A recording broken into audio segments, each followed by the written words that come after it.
Pack your bags and get out.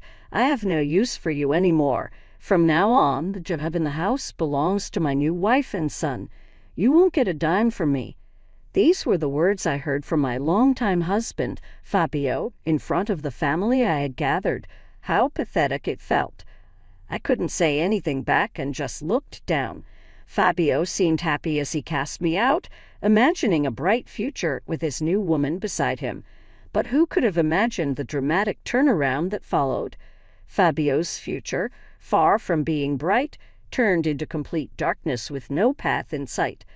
I am Sophia Wilson, 51 years old this year. I work as an administrative assistant at the General Hospital where Fabio, a doctor, is employed. This hospital is run by Fabio's father, the chief, and his brother Tom also works there as a doctor. It's essentially a family-run hospital. I joined after graduating from college. Fabio noticed me while I was a new office worker, and we got married. I was happy in the beginning. I could continue working at the hospital even after marriage, and I felt proud watching Fabio, a thriving doctor. 2 years into our marriage, we were blessed with our daughter, Mary. Raising her was tough, but watching her grow was my joy. Not far from our house is where my in-laws and Tom's family live. We rarely gather due to our busy schedules, but one day my in-laws invited us over for a feast. Honestly, I'm not very comfortable around my mother-in-law.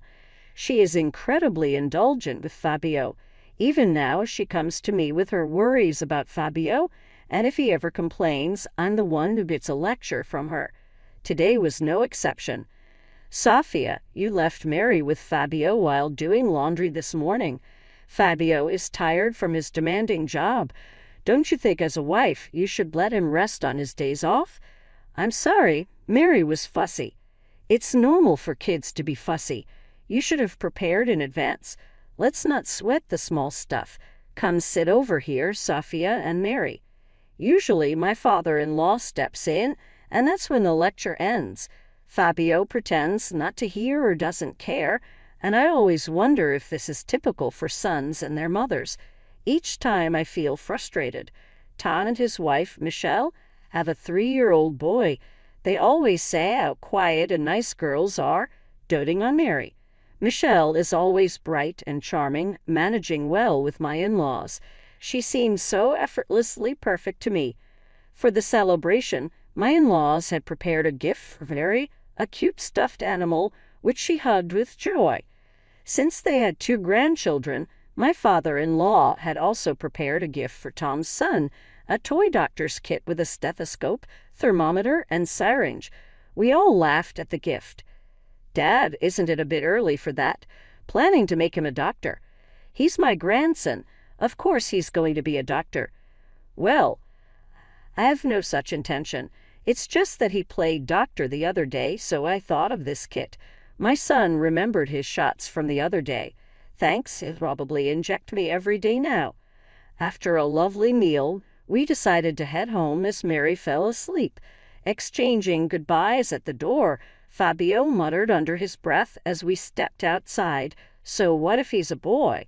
I was startled by his angry tone when he looked normal, so I thought I misheard and eventually forgot about it. Fabio always said the second one must be a boy. I wanted Mary to have a sibling, so I decided on fertility treatments. Despite the time, effort, and money spent, I eventually gave up. Fabio, who complained about the cost and effectiveness of the treatments, didn't say anything when I stopped. Eventually, we stopped discussing a second child, and I thought Fabio had given up too, feeling relieved. But around that time, Fabio started to change.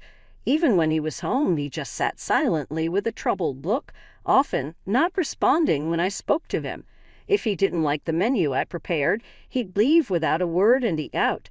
He even started getting angry and calling Mary a nuisance when she cried rather than trying to soothe her.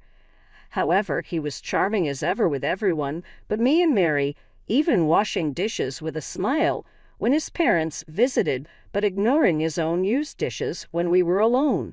My mother-in-law, clueless about the situation, would often praise Fabio. "You're so lucky, Sophia. It's rare to find a man who helps with household chores while having a demanding job as a doctor. I could only force a smile in response. At work, Fabio began snapping at new staff and, taking advantage of being the chief's son, started looking down on other doctors and staff. I slowly lost confidence in parenting with him. Was the man I married always like this, or has he changed? I wondered if the kind Fabio I once knew might return one day. Clinging to that faint hope, I waited. However, the hospital underwent a major transition. Fabio's father retired, and his brother Tom was appointed as the new chief. Fabio, being the eldest, probably expected to take over, but the decision, influenced by the board and staff's opinions, fell on Tom. In such a large hospital, the chief isn't decided solely based on my father-in-law's opinion. It was a decision made after considering the opinions of the board and the staff as well. There had been rumors about the next chief for a while, and even I, working in administration, had heard them. Realizing Fabio wasn't popular enough to be chosen, Fabio started staying out overnight more frequently. "I'll be staying at the hospital tonight," he'd say, but I knew he wasn't there. A simple inquiry with the on-call doctors would reveal the truth. I wondered if there was a woman he was desperate to see or if he was just mocking me. It was sad, but I couldn't even muster the energy to be angry. Since Fabio no longer ate at home, Mary and I dined alone, and I slept by myself in the large bedroom. Rumors of Fabio being seen frequently with the head nurse reached my ears. At first I pretended not to hear, but after hearing it several times, I couldn't stay silent. When I asked him to stop staying out late, he just gave non-committal answers and brushed me off. I wondered if he wanted a divorce, but it seemed he wasn't ready to make that decision either. He was a selfish father, but he probably still cared for Mary. Tom's family and my in-laws always treated Mary with love and care. Maybe that's why I couldn't bring myself to talk about divorce. My love for Fabio had faded. I often thought about leaving this house with Mary, but wondered if I could raise her alone. Leaving could mean losing my job too. Could I start a new life from scratch without a home or a job? I couldn't find the courage to leave. I decided to endure this life until Mary graduated from college. I'll think about myself later. Living in this house felt like being in a dark, endless tunnel, but that was all I could do. Mary grew into a high school student, and Fabio's absences from home became more frequent. We hardly ever saw each other as a family. I only communicated with him at work about household matters. Even so, our conversations were mostly about practical things like asking him to prepare the entrance fee for Mary's high school or to provide money for her school trip. It was all about expenses. Thankfully, he provided for our living expenses and unexpected costs, but he never contributed to our leisure or personal wants. Watching our situation, Mary seemed to understand our family dynamics and didn't ask for much. She was a child who rarely made unreasonable demands. One day, we had a career counseling session. Walking to the school, I asked about her plans, and to my surprise, she said she wanted to study medicine. "Why did you decide to become a doctor?" I asked. "I want to be a doctor like Tom. Mary once had a serious accident in elementary school. She was hit by a car, and it was feared she might lose her right leg. Desperate, I begged Fabio to save her even if it cost my own life, but he quickly gave up, saying it was impossible due to the extent of the damage. I ran to the chief's office. "Please save Mary." Hearing about the situation, Tom quickly assembled an excellent medical team to examine Mary. Thanks to an 8-hour surgery the next day, Mary didn't lose her right leg. "Thank you so much, Tom." "Oh, I just gathered our hospital's best staff, but I wonder why Fabio didn't do it. She's his only precious daughter," Tom said, puzzled.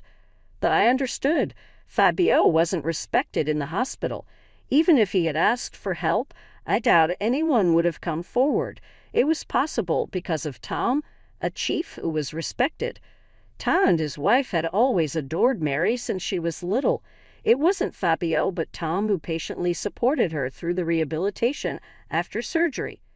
You're doing great with the physio, Mary. Just a little more and you'll be walking. Then you'll get a reward. Yeah, I promise I'll be walking soon. That's right. You're a hard worker, Mary, Tom said, watching over her physiotherapy. Maybe it was natural for Mary, who had gone through such an experience as a child, to want to become a doctor like her Uncle Tom. I couldn't help but wonder if it had been different with Fabio. If only he had been the kind of doctor his daughter wanted to emulate. It was sad that, despite her father being a doctor, Mary didn't aspire to be like him. Mary and I decided to go on a trip. Tom suggested it, saying that Mary would soon be busy with her studies, so we should take a leisurely trip while we can. He even offered to pay for it. We had never considered a trip, just the two of us, but accepting his kind offer, I decided to go. I also made a significant decision in secret and set off on a 2-night, 3-day journey with Mary. The trip was delightful.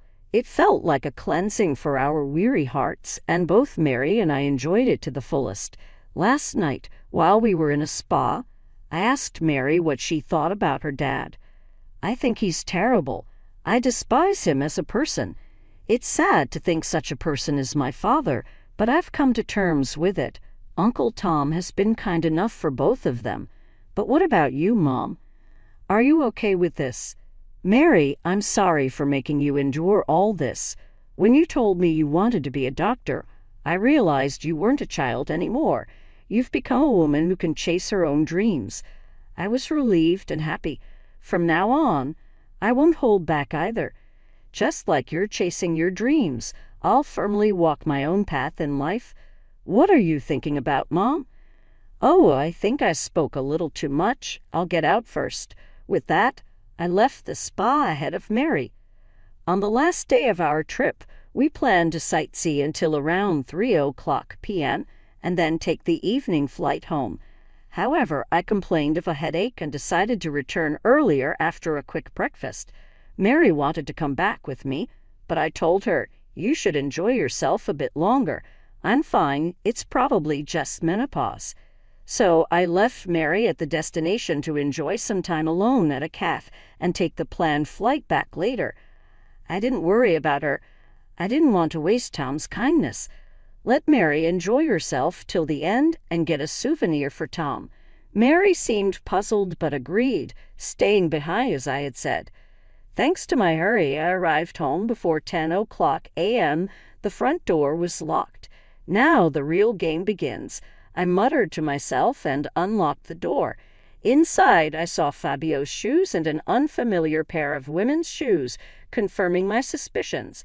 I went further into the house and stood in front of Fabio's room. Taking a deep breath, I opened the door with force. To my shock, there was Fabio and the head nurse asleep in bed. I screamed and quickly grabbed my phone, dialing 911. "My husband has collapsed. Please come quickly." At the same moment, Fabio slammed the door shut on me. I could hear them hastily getting dressed inside. I made another call, this time to Tom. "It's terrible. I returned from our trip to find my husband collapsed in his room. Please come quickly." Without waiting for Tom's reply, I hung up and sat on the sofa, waiting for everyone to arrive. After a while, Fabio came out of the room in a rush, wearing his clothes haphazardly. "What on earth did you call for?" "Oh, are you okay? I thought you had collapsed, so I called an ambulance and the chief. They should be here any minute. You better stay in bed."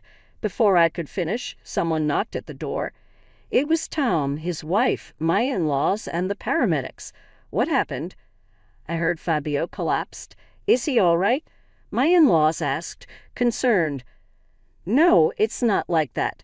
This is a mistake," I said. Seeing their faces, Fabio turned pale as the paramedics entered. "Where's the person who collapsed?" they asked. "He's in this room," I replied, leading them to Fabio's room and opening the door wide. There stood the head nurse, Michelle. She was properly dressed, but it was clear why she was in Fabio's room on a weekend morning. "Why is Michelle here, Fabio? What on earth are you doing? I can't believe this. What happened? Who collapsed? Who is this woman?" My in-laws questioned. Fabio hung his head, unable to answer. So, there's no patient? The paramedics asked.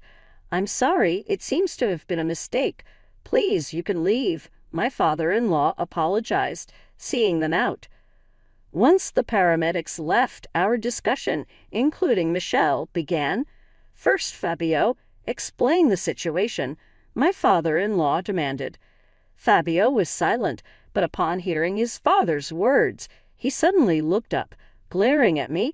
What have you done to gather everyone like this and to call an ambulance? We are a hospital family. What will people say if a doctor's family mistakenly calls an ambulance? This will spread as a rumor and disgrace our family. Yes, Sophia is to blame for jumping to conclusions. Nobody collapsed, and if rumors start because of this, what will you do? Enough, Fabio. You are the cause of this situation. You should be the one apologizing and explaining, I said firmly. I'm very sorry for causing such a disturbance, Fabio finally said, calming down a bit. I regret that it has come to this, but I was going to tell you all eventually. I'm going to be with Michelle.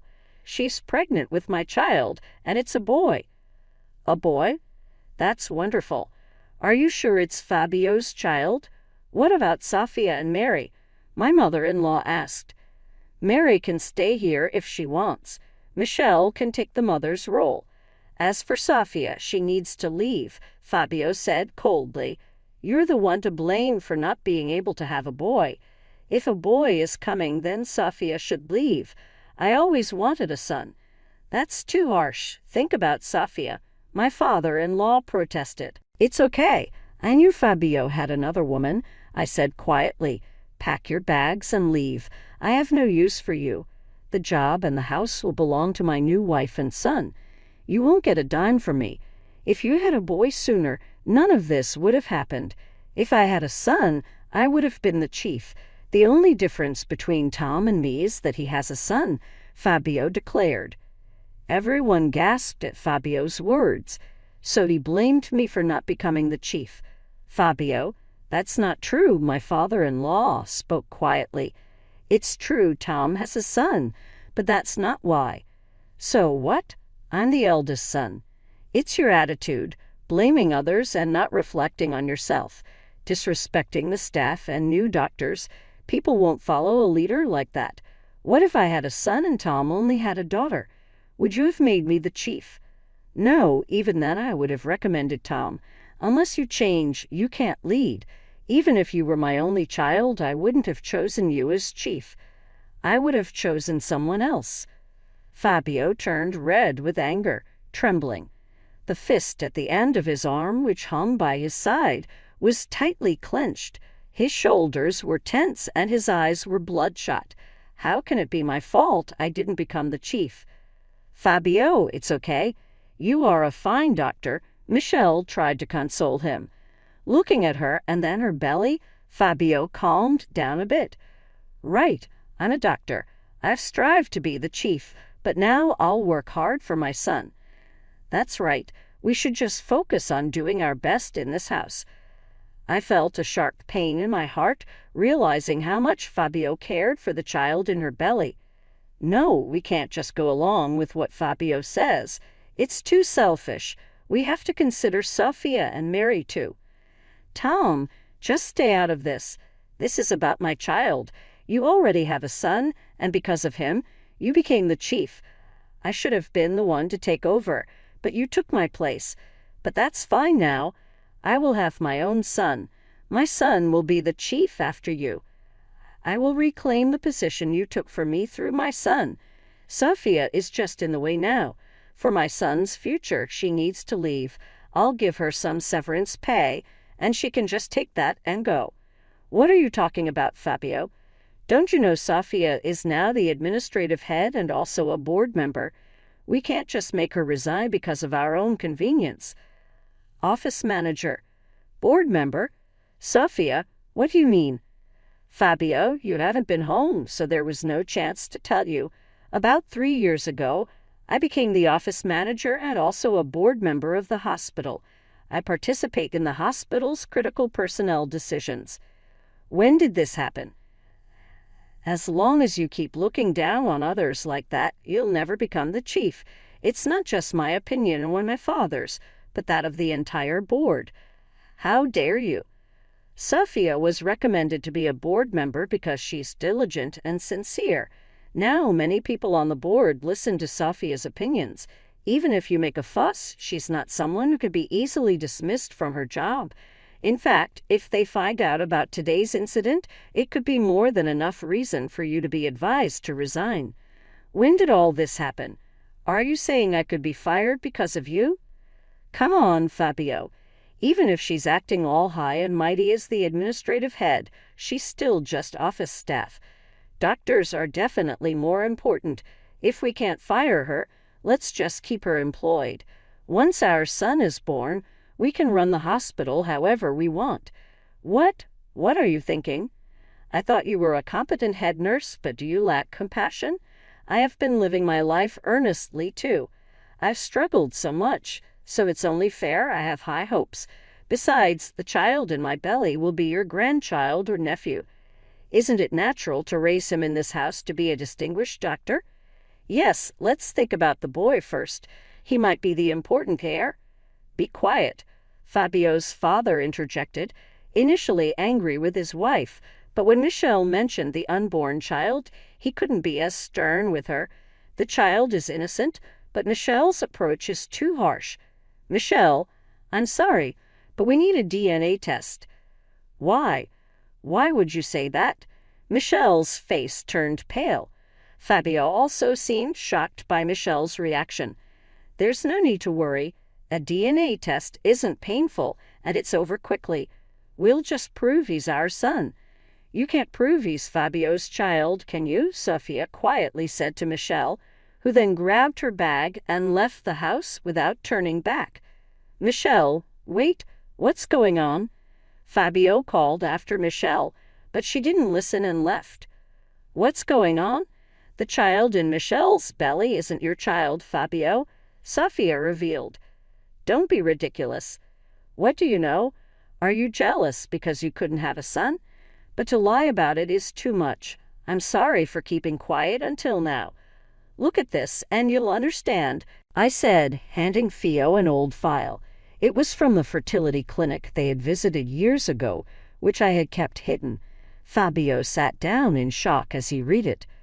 My son, he lamented, burying his face between his knees and crying.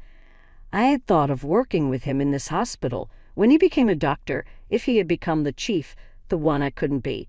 His reaction was understandable, as the dream of having a son had vanished in an instant.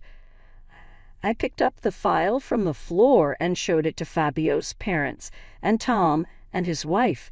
It stated that Fabio had a 0% chance of fathering a child.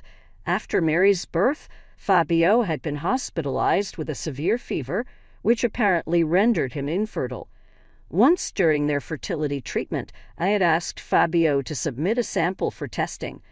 The result was in the file, which I had silently kept hidden. Fabio didn't move for hours, his face buried in his hands. Michelle had not shown her face to them since that day. She had been absent from work, so Tom had her listed as medically absent. They heard Michelle's story through a lawyer. Michelle and her husband, who often argued, had been living a life of separation and cohabitation for years. Michelle initiated the divorce when she discovered her pregnancy, and her husband, not informed of anything, was confused about why she suddenly wanted a divorce amidst their usual quarrels. However, the divorce was finalized without any objections. Long before the divorce, Michelle had been aggressively pursuing Fabio, aiming to be his next wife. She would badmouth the hospital staff and me to Fabio, convincing him that she was right and superior, and gradually began to manipulate him. The child in her belly was from her estranged husband, and now that he knew the truth, he wanted to take custody. I had once overheard Michelle and Fabio talking. They were behind the hospital near the incinerator, thinking nobody would come there. Fabio and Michelle were discussing their future dreams. There, Michelle was using her pregnancy to strongly press Fabio for marriage. She even wanted the house me and Fabio lived in, planning to raise the son there once I was out of the picture. It was at this time that I came up with this idea. That's how I made all the preparations and let the two of them drop in. Michelle ended up losing everything. Her son will be taken in by her ex-husband.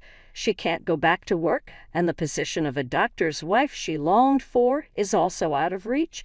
She might have dreamed of living in that house, but now it all vanished like a bubble. Fabio still works as a doctor at the same hospital, but his credibility has plummeted after causing such a fuss by calling an ambulance.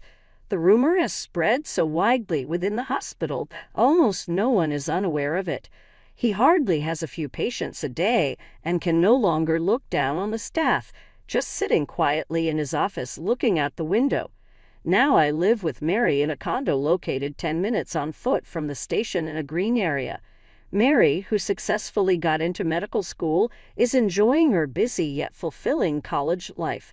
I quit my job at the previous hospital and took a similar administrative position at a new hospital.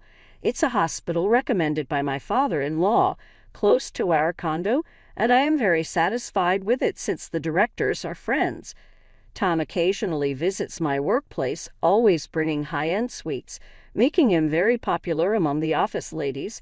Whether it's his plan or just a coincidence, these sweets have helped me, a woman who switched jobs after 50, become more approachable to my colleagues. I'm grateful for that one day. As usual, Tom visited my workplace. After talking briefly with the director, he popped into my office. We decided to take a walk to the hospital gate during my break. As we walked, Tom asked me in a low voice, "Why did you call the ambulance and me that day? You didn't really think my brother had collapsed, did you?" Actually knew everything. Michelle was pregnant, and Fabio was overjoyed, thinking it was his child. They were planning to kick me out soon and live together in that house. You knew all that. Fabio was never good at keeping secrets. One can't get away with wrongdoing, huh? Wait, did you set up a trap by pretending to go on a trip? Instead of answering, I just smiled at him. "See you later," I said and started walking my own way. Tom watched me for a while, then chuckled and turned to go back.